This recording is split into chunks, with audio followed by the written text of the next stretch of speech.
la serie que nosotros comenzamos, donde el centro del libro dijimos que la salvación es del Señor, y por ello nosotros estamos trabajando esta idea de poder salir a hacer evangelismo, porque la salvación es del Señor. Nosotros solamente sembramos la semilla.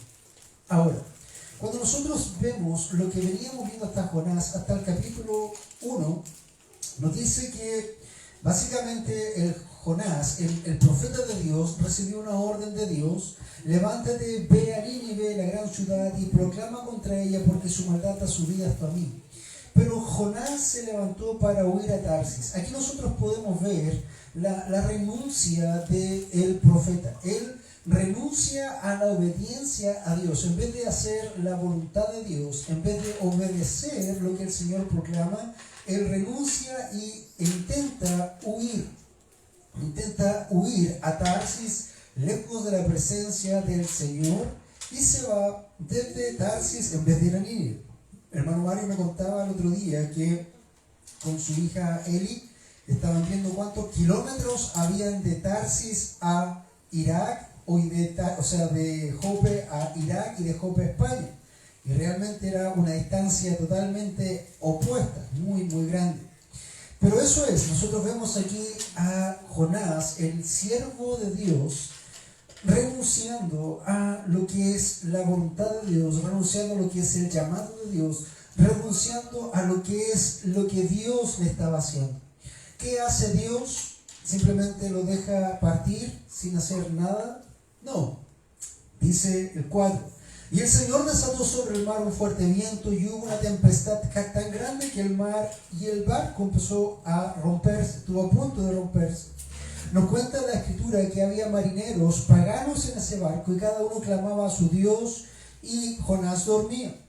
Cada uno dijo: vengan y echemos suerte para saber a causa de quién nos ha venido esta calamidad, nos dice el versículo 7. Y recordamos en una predicación que la suerte es del Señor. No solamente la salvación es del Señor, la gracia es del Señor, sino que también la suerte es del Señor. Y la suerte apuntó a Jonás. Entonces le dijeron: decláranos ahora por causa de quién nos ha venido esta calamidad. ¿Qué oficio tienes y de dónde vienes? Y ahí Jonás declara que es hebreo y que teme al Señor del cielo y de la tierra. Entonces los hombres se atemorizaron en gran manera y dijeron: ¿qué haremos? ¿Por qué has hecho esto? Porque sabían que Jonás, estaba huyendo o renunciando a la presencia del Señor por lo que él les había declarado. Versículo 11 nos dice: entonces le dijeron: ¿qué haremos contigo para que el mar se calme en torno nuestro? La idea de esto: ¿qué haremos contigo para que la ira de Dios deje de estar sobre nosotros? Porque ellos sabían que él huía de la presencia del Señor por lo que él les había declarado. Dice entonces Jonás le dijo: tómenme y láncenme al mar, y el mar se calmará. Pero los hombres, el versículo 13 nos dice que le pusieron mucho más afán para remar y no otorgar o no hacer lo que Jonás había dicho. Entonces invocaron al Señor, los paganos, al Señor Dios Todopoderoso, a Yahweh, y le dijeron: te rogamos, oh Señor, no permitas que perezcamos. Por la sangre de este hombre no nos mates a nosotros. Tomaron pues a Jonás y lo lanzaron al mar, y el mar cesó de su furia. Si usted se fija, toda la forma de escribir este libro es una forma narrativa bien interesante. Luego el capítulo 2 se pone más interesante. Finalmente terminaron tomando y expulsando al Jonás, al profeta del barco. Y aquellos hombres temieron en gran manera al Señor. Fíjese cómo terminó eso. Entonces, cuando el profeta, que huía de la presencia de Dios, que renunciaba a la voluntad del Señor o a la obediencia de Dios, finalmente es tomado y expulsado a las aguas del mar. Imagínense el hombre en una tormenta, expulsado en una agua del mar. Y dice el 17, y de aquí comenzamos el capítulo 2, y el Señor dispuso un gran pez que se tragara a Jonás, y Jonás estuvo en el vientre del pez 3 días y 3 noches. Hasta ahí nosotros podemos ver cómo ha venido la historia de Jonás, cómo esta porfía, esta rebeldía, esta renuncia a la voluntad de Dios termina haciendo que Dios haga o obre mucho más fuerte para lograr su propósito. De hecho, una de las cosas que nosotros hemos dicho hasta el cansancio en estas predicaciones es que la voluntad de Dios no puede ser vulnerada. Tú, hombre, no puedes, o mujer, hacer una contienda con Dios y ganarle. Sería necio de nuestra parte tratar de confrontar a Dios y pensar que le vamos a ganar en ese aspecto. Dios no va a ser vulnerado jamás, nunca. De hecho, acá un profeta de él intentó hacer eso y terminó en el fondo del mar. Y aquí es donde nosotros vamos a comenzar. Y esta mañana veremos un mensaje llamado una expulsión para salvación. Podríamos haber pensado una expulsión para destrucción, una expulsión para tantas cosas, pero es una expulsión para salvación. ¿Por qué? Porque cuando el profeta decidió desobedecer al Señor y huir o renunciar a la voluntad de Dios, él había traído condenación a sí mismo. Él ya había traído una condena sobre sí y él estaba rumbo a la muerte. De hecho, si nosotros podemos comparar a este hombre con otro personaje de la Escritura, ¿se acuerdan del hijo pródigo? Que había tomado la decisión de simplemente abandonar todo, renunciar a todo lo que era su casa y salir. Finalmente llegó a un punto donde, hermanos, él fue quebrantado por Dios al verse sucio en un chiquero comiendo la comida de los cerdos. Ahora, piense en lo siguiente. No solamente con el hijo pródigo, sino con Jonás. Piense en el caso del hijo pródigo, que se hubiera levantado algún hombre o alguna mujer tan misericordiosa y hubiera echado manos a la obra con la justicia social. La famosa justicia social o el evangelio social. Y hubiera visto al hijo pródigo y le dice, pero hombre, ¿por qué estás aquí? No, tú no tienes que estar aquí. Ven a mi lecho, a mi cama, yo te cubro, yo te doy comida y bebida. Evangelio social. Suena lindo, misericordia. La pregunta es, ¿qué hubiera pasado con el hijo pródigo si hubiera acontecido eso? ¿Hubiera vuelto alguna vez a casa? No, hermanos. Simplemente se hubiera abonado precisamente esa mala conducta. Ahora, ¿qué hubiera pasado, por ejemplo, solamente hipotéticamente? Porque nosotros vemos aquí, en el versículo 13 del capítulo 1, escucha lo que hicieron los hombres, los marineros en el mar. Los hombres se pusieron a remar con afán para volver a tierra firme, pero no pudieron. Ahora, ¿qué hubiera pasado si los marineros, con sus fuerzas, hubieran logrado el propósito de remar tan fuerte y de sacar al barco a la tierra? La pregunta es, ¿qué crees tú que hubiera pasado con Jonás? ¿Hubiera hecho la voluntad de Dios? ¿Hubiera salvado finalmente su alma? ¿O hubiera renunciado rumbo a Tarsis para perdición? Nosotros tenemos que aprender a ver las cosas en mucho más de una sola postura. Tenemos que aprender a evaluar cómo nosotros estamos viendo acá.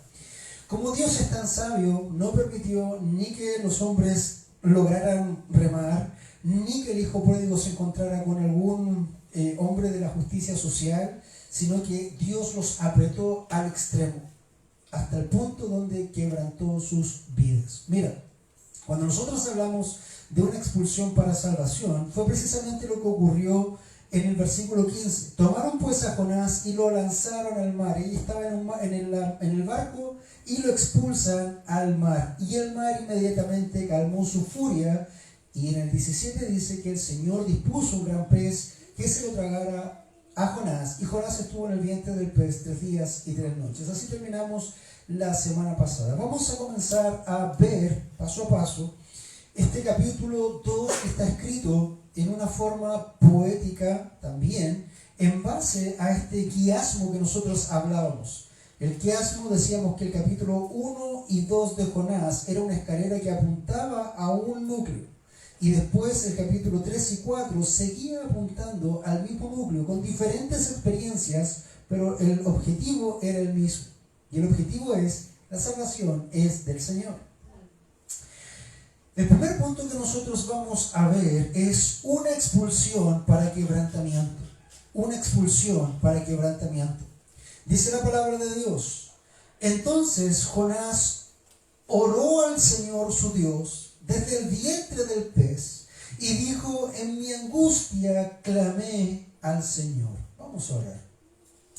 Amado Dios, vamos delante de su presencia en esta hora, dando gracias por este tiempo. Queremos rogarte, Señor, que tú seas hablando a tu congregación, Señor, que hagas audible tu voz en esta mañana, que tú seas quebrantando también nuestras vidas, o dándonos aquel bálsamo que necesitamos, o lo que necesitemos, Señor. Que tu Espíritu Santo nos guíe a toda verdad, a todo tu consejo, Señor, y que podamos establecer aquello que cantamos, que finalmente te amamos y te adoramos a ti sobre todo nombre, como lo decíamos antes.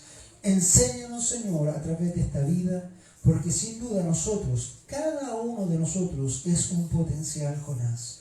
Ayúdanos, Señor, de estas experiencias y que podamos aprender a través de ellos, Señor. Quebranta, confronta, salva vidas en esta mañana, si es que tú lo vas a hacer así, conforme a tu misericordia y a tu gracia. En el nombre de Jesús.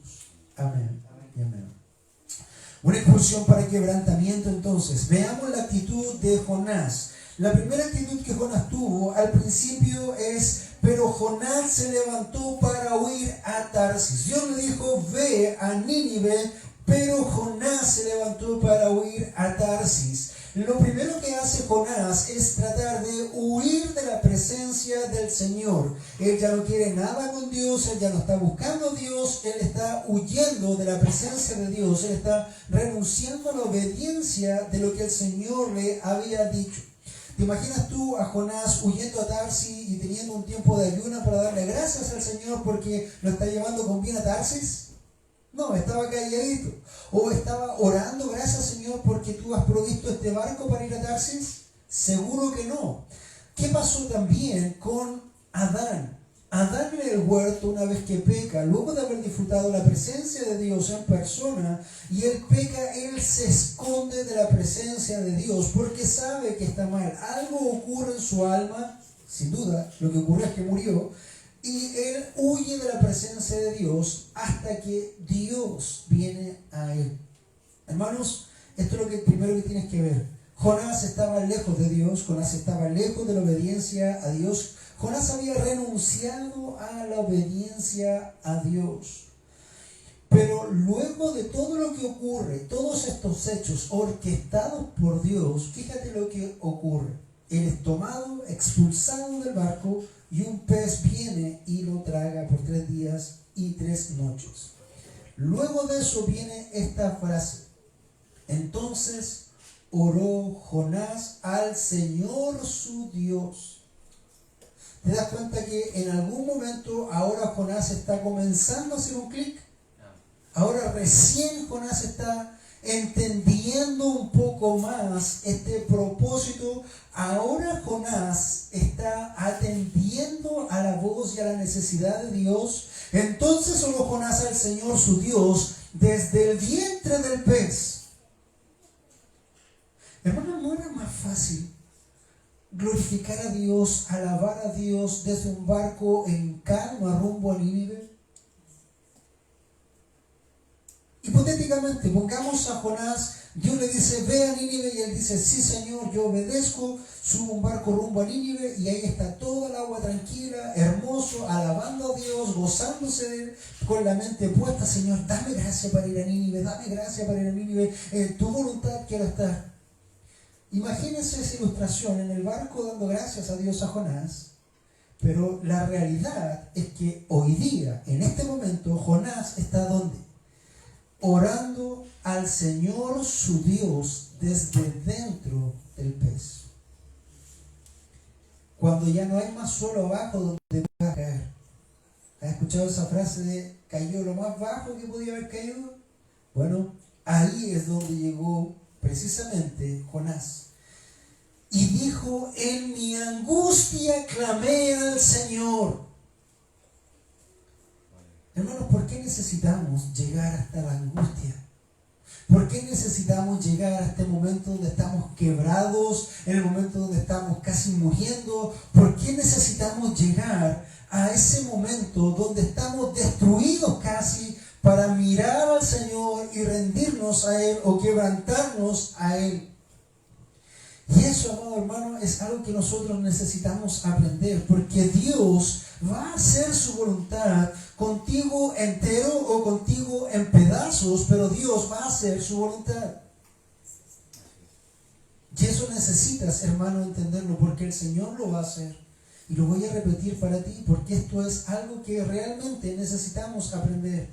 Dios va a hacer su voluntad contigo entero o contigo a pedazos, pero va a hacer su voluntad. Hermanos, Dios es un Dios que no tiene comparación. Dios es un Dios que no va a dejar pasar nada y Él va a hacer todo lo que ha contemplado hacer, porque la salvación es del Señor. Hermanos, eso es lo que nosotros tenemos que ver. Entonces oró Jonás al Señor su Dios desde el vientre del pez y dijo: en mi angustia clamé al Señor y Él me respondió. Fíjense, hermanos, la misericordia de Dios. Dios no estaba atento y disponible y estaba listo para destruirlo porque sí. El propósito del Señor no era destruir a Jonás. El propósito del Señor era quebrantar a Jonás para que él estuviera ahora sí dispuesto a hacer su voluntad. Y por eso tenemos que ver toda esta expulsión como un acto de misericordia de Dios, porque es una expulsión para salvación. Sin esa expulsión no hubiera habido quebrantamiento de parte de Jonás y finalmente él se hubiera perdido en algún lugar en Tarsis probablemente. Si él no hubiera sido hijo de Dios, si Jonás no hubiera sido hijo de Dios, hermanos, él hubiera terminado sus días en Tarsis, porque nadie lo hubiera estorbado. Pero como era hijo de Dios, Dios mismo vino y estorbó el pecado de este hombre. Entonces, oró Jonás al Señor su Dios en esta expulsión para quebrantamiento desde el vientre del pez y dijo: en mi angustia clamé al Señor y Él me respondió. Desde el seno del Seol pedí auxilio. Y hermanos, esto también es una frase teológica muy profunda, muy profunda. De hecho, hay división de varias posturas aquí, por lo menos dos posturas claras, porque una es la metafórica y otra es la literal. La literal dice que desde el seno del Seol pedí auxilio. ¿Qué es el Seol? En la cultura judía, el Seol, ¿usted sabe lo que es? En el Seol se conoce como la habitación de los muertos. Cuando las personas morían, iban al Seol. Entonces, el Seol literalmente es la habitación de los muertos. Por lo tanto, algunos de los teólogos dicen que aquí, para cumplir lo que Jesús decía lo siguiente. Jesús decía lo siguiente: y solamente tendrán de mí la señal de Jonás. Recuerden que el Señor ponía a Jonás como una persona real y que Jesús iba a tener la misma señal de Jonás. ¿Qué pasó con Jesús? Jesús murió y estuvo 3 días en el Seol y después de eso resucitó. Entonces hay alguna tendencia de teólogos que exponen que Jonás efectivamente murió en ese pez y que él estuvo en el Seol y que aquí se muestra se puede decir algo así como una oración desde el inframundo. Jonás en su alma está orando luego de haber sido muerto. Precisamente desde el seno del Seol pedí auxilio y tú escuchaste mi voz. Si te fijas, esta es una noción profunda, porque aquí estamos diciendo que Jonás precisamente, ¿qué pasó con él? Murió. Eso es lo que algunos exponen para cuadrar precisamente lo que Jonás está pasando, como lo que Cristo pasó, porque Jesús lo usa de ejemplo. Ahora, hay otros teólogos que interpretan, y yo voy a dejar abierto esto para que usted pueda ahí evaluar en su mente, hay unos que interpretan que esto es una figura literaria metafórica. O sea, él se sentía como que estaba muriendo, estaba en el fondo de un pez. Entonces ahí clama: desde el seno del Seol pedí auxilio.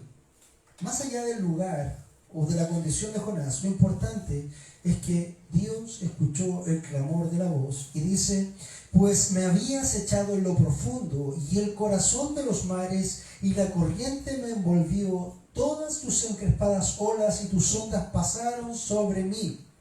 Hermano, nosotros muchas veces necesitamos ser expulsados por Dios para quebrantarnos.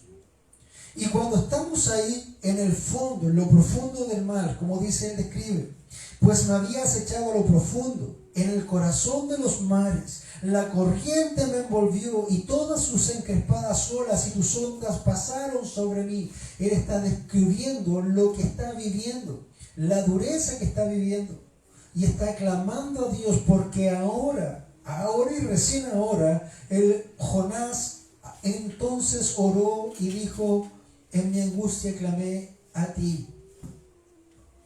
¿Cuán diferente hubiera sido, hermano, que en ese capítulo 1, luego de que Dios obrara su orden, Jonás dice: amén, Señor, hacia Nínive vamos?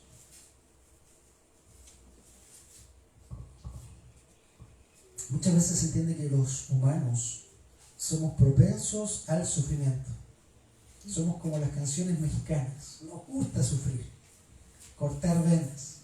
De hecho, si tú ves los grupos hoy día musicales, hay un grupo, no recuerdo el nombre, los hermanos Vázquez creo que es, tus primos, ¿no? Los hermanos Vázquez, que ellos declaran un tipo de música que se llama el pop cebolla.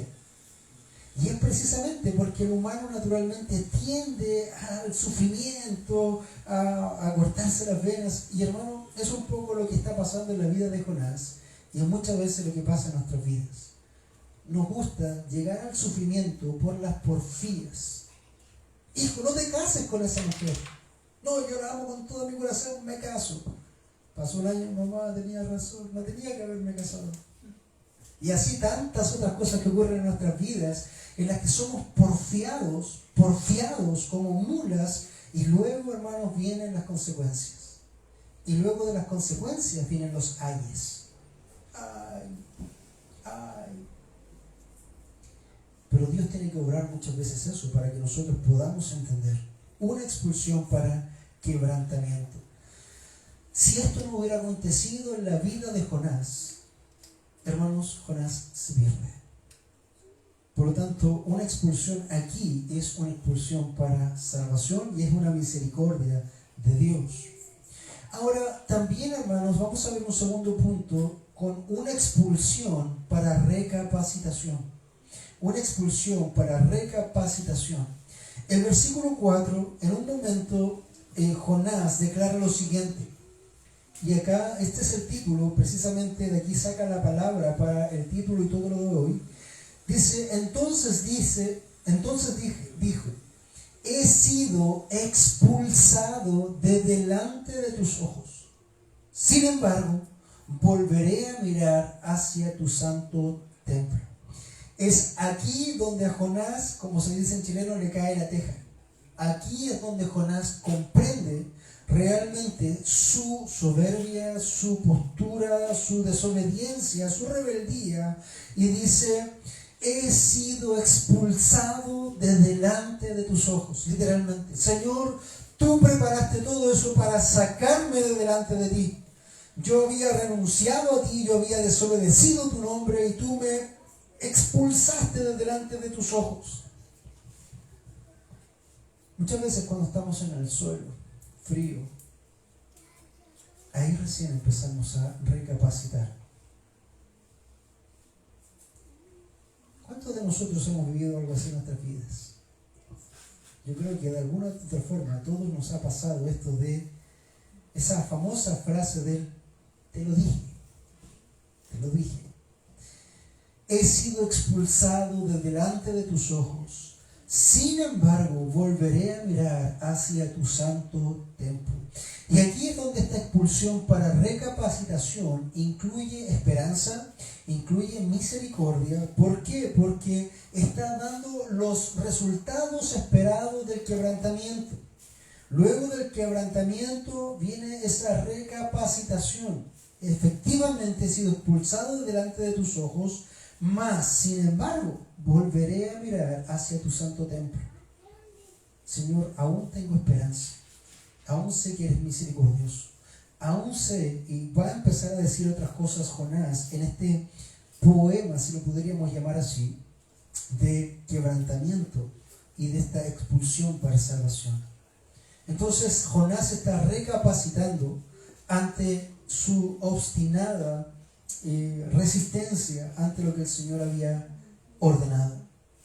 Pero no solamente tenemos una expulsión para quebrantamiento y no solamente tenemos una expulsión para recapacitación, sino que también tenemos una expulsión para discernimiento. La expulsión que está sufriendo Jonás ahora le está permitiendo discernir cosas que antes en su turbio corazón, en su duro y obstinado corazón, no estaba discerniendo. Dice versículo 5 en adelante: me rodearon las aguas hasta el alma, el gran abismo me envolvió, las algas se enredaron en mi cabeza, descendí hasta las raíces de los montes, la tierra con sus cerrojos me ponía cerco para siempre. Esa es la situación en la que Dios lo tuvo que llevar a poner. Eso es. Él está describiendo todo lo que Dios lo había llevado a sufrir. Las aguas me taparon, el abismo me envolvió, las algas se enredaron en mí, llegué hasta las raíces de los montes, incluso la tierra con sus cerrojos me ponía cerco para siempre. No había salvación, no había capacidad de hacer nada. Pero esta expulsión le permite discernir lo siguiente a Jonás. Dice: pero tú sacaste de la fosa mi vida, oh Señor, Dios mío.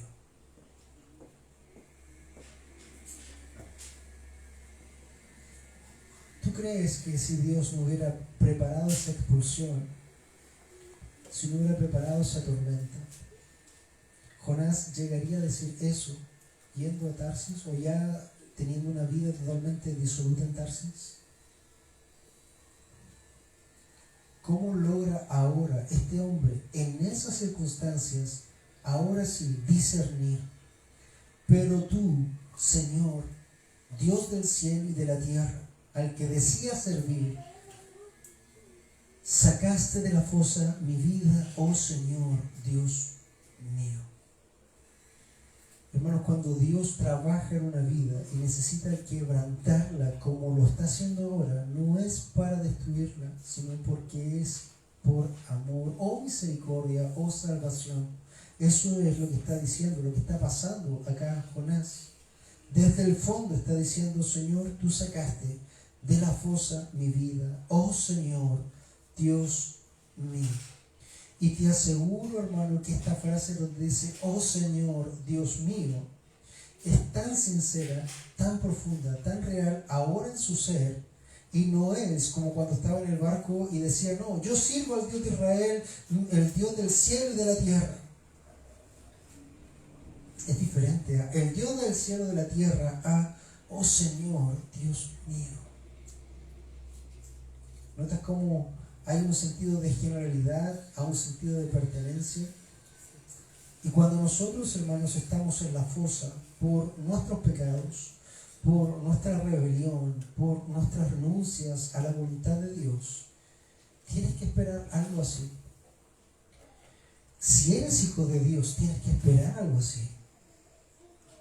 Y para gloria de Dios, esperemos que sea así. No para que sufras. El propósito no es para que sufras. El propósito es que, a pesar de la misericordia de Dios, como la terquedad del hombre es tan dura, Dios necesita quebrar. Y el dolor siempre va a ser una buena manera de llamar nuestra atención y corregir nuestras vidas. Aquí lo estamos viendo claramente. Pero tú, Señor, oh mi Dios, sacaste de la fosa mi vida. Entonces tenemos esta expulsión para quebrantamiento, una expulsión para recapacitación, una expulsión para discernimiento. Vamos a ver el siguiente punto con una expulsión para reconocimiento. una expulsión para reconocimiento. Versículos 7 al 9 dice: cuando en mí desfallecía mi alma, del Señor me acordé. Pero ¿por qué no te acordaste antes, hombre? ¿Por qué tenías que llegar a esa instancia para acordarte del Señor? ¿Por qué muchas veces somos tan duros o tan porfiados que necesitamos llegar a la última instancia donde ya no hay más esperanza para recién acordarnos del Señor? Cuando en mí desfallecía mi alma, del Señor me acordé. Y eso indica, hermanos, que nosotros como hombres usamos siempre un checklist, un listado de cómo me salvo a mí mismo. 1, busco mi dinero. 2, en mi familia. 3, en las amistades. 4, en el trabajo. 5, en el Estado. 6, en los amigos. 7, en los vecinos. Y cuando ya se te empiezan a acabar todas las opciones, al final, allá abajo, oh Señor Dios mío, me he acordado de ti. Hermano, no debería ser esto al revés. No debería ser al revés. No debería ser Dios el primero a quien tú acudas. Cuando venga un conflicto a tu vida, no deberías tú, antes de hablar con nadie, buscar el lugar oculto, cerrada tu puerta, inclinado tu rostro de rodillas y ir a Dios como el primero. Pero escucha, cuando en mí desfallecía mi alma, cuando ya no me quedaba más fuerza, cuando ya me estaba muriendo, cuando ya no había nada más, del Señor me acordé. Y mi oración llegó hasta ti, hasta tu santo templo. Y esto tiene que ver con que el dolor y el quebrantamiento van muy ligados a la sinceridad de nuestras almas. Cuando ya no hay nada más que salvar, cuando ya no queda más dignidad que tú quieras salvar o rescatar, cuando ya estás entregado y realmente estás entregado, ahí tu corazón es sincero. Cuando en mí desfallecía mi alma, oh Señor, me acordé, mi oración llegó hasta ti, hasta tu santo templo. Recordemos que estamos viendo una expulsión para reconocimiento, y aquí se viene, hermanos, el corazón del libro de Jonás. Este es el centro del libro de Jonás. Este es el reconocimiento que finalmente, a través de la expulsión, va a llegar a entender Jonás, y que después en capítulo 3 y 4 también va a apuntar hacia lo mismo. Los que confían en vanos ídolos su propia misericordia abandonan. Interesante, antes de llegar al centro, yo puse una lista: familia, incluso iglesia, incluso nación, trabajo, dinero y unas cosas. Finalmente, hermanos, cuando tú no tienes a Dios primero, ¿qué dice Jonás? Los que confían en vanos ídolos, su propia misericordia abandonan. No hay misericordia para ti si tú vas a confiar primero en tus ídolos. ¿Tú sabes que tú mismo puedes ser un ídolo? Yo puedo solucionar mis propios problemas. Yo soy autosuficiente. Yo soy autodependiente. Yo no necesito a Dios, no necesito molestar a Dios. Yo he escuchado frases de personas que dicen, ¿para qué voy a molestar a Dios? Dios está tan ocupado viendo a todo el mundo que este problema lo tengo que resolver yo mismo. Eso, hermanos, es idolatría. Nosotros tenemos que depender del Señor. Y finalmente, en este punto dice, en esta expulsión para reconocimiento, mas yo con voz de acción de gracias. ¿Recuerda dónde está Jonás? En un pez, o efectivamente vivo en un pez, o muerto en el Seol con la figura del pez. Ambas opciones son válidas acá. Mas yo con voz de acción de gracias. Ahora, desde ese momento, en ese lugar, está alabando al Señor con acción de gracias. Te ofreceré sacrificios, lo que prometí pagaré. Y llega a esta tremenda frase. Y cierra toda esta expulsión, todo este quebrantamiento, todo este discernimiento, todo este reconocimiento, llega a entender esto Jonás. Desde las fosas de la profundidad del pez, o desde el Seol, muerto, no lo sabemos, Dice, la salvación es del Señor. Aún en la instancia más mala, más difícil, más dura, más destructiva de tu vida, cuando el Señor obra en ti, te envía tormentas y te expulsa y te lleva hasta lo más profundo del Señor, cuando tu alma se rinde al Señor y es quebrantada, recapacitas, disciernes, reconoces, puedes llegar a ofrecer sacrificios y decirle al Señor, prometí lo que pagaré, lo que te prometí. La salvación es del Señor. Finalmente, tenemos una expulsión para obediencia. Una expulsión para obediencia. ¿Cómo comenzó el libro? Dijo Dios, Jonás, ve a Nínive. Todo lo que hemos pasado estas semanas, hemos visto las consecuencias de la rebeldía, de la desobediencia, pero ahora tenemos una expulsión para obediencia. Luego de todo esto, y que Jonás pasa por todos estos capítulos de una expulsión para diferentes cosas, llega esta expulsión para obediencia. El capítulo 2, versículo 10 dice, entonces el Señor dio orden al pez. Creo que no tenés. Capítulo 1 decía, y Dios dio orden a Jonás. Y Jonás no obedeció. Ahora escuche. Entonces el Señor dio orden al pez y éste lo expulsó, lo vomitó a Jonás en tierra firme. Dos cosas puntuales. Uno, todos, absolutamente todos en este libro obedecen a Dios, a excepción del profeta que tiene que llegar a ser quebrantado para obedecer finalmente a Dios. Los marineros, los cielos, la tierra, los mares, los peces, todo obedece la soberanía de Dios. Pero el único que tiene que ser quebrantado es aquel que no quiere obedecer. Al final va a obedecer.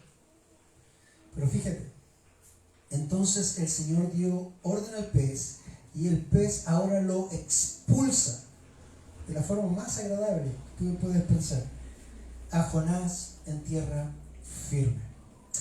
Aunque no lo dice la Escritura, es muy probable que ese pez haya tomado rumbo fijo, rumbo con velocidad crucero, ¿a dónde? A Nínive. A Nínive. Hermanos, eso es un poco lo que pasa con nuestras vidas. Podemos porfiar, podemos luchar, podemos hacer todo lo que nosotros podamos hacer, pero esto es como lo siguiente. Imagínate, tú vas a tomar un crucero, por decirte algo, inventemos de Inglaterra a Estados Unidos, pensemos en eso.